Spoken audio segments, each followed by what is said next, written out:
எழுத்து உங்களுக்கு கை வரும்னு கண்டுட்டது இப்போ? அது வந்து கல்யாணத்துக்கு அப்புறம் தான். கல்யாணத்துக்கு அப்புறம் நான் சொல்கிறேன், எங்களோட வீட்டு சூழல் வந்து கணவரோட நண்பர்கள் எல்லாமே சினிமாவில் டைரக்டர்ஸ் இந்த மாதிரி பத்திரிகை துறையை சேர்ந்தவங்களாக இருந்தாங்க.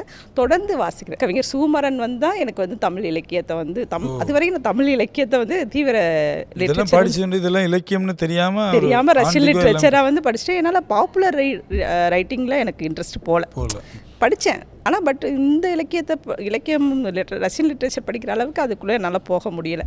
அது வந்து ஏதோ அந்த டைம் பாஸிங் அப்படின்னு எனக்கு ரொம்ப நல்லாவே தெளிவாக தெரிஞ்சிருச்சு.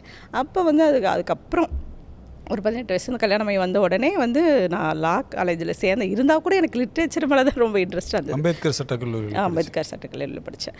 அப்போ வந்து அந்த டைமில் அவர் வந்து எனக்கு வந்து அவருடைய வீட்டிலேருந்து அறிமுகப்படுத்துகிறார். சுந்தர ராமசாமி, கோணங்கி, ஜெயமோகன் அவங்களுடைய புத்தகங்கள்லாம் கொடுக்குறாருங்க. அப்போ தான் வந்து தமிழ் இலக்கியம் வந்து எனக்கு பரிச்சயமாகுது.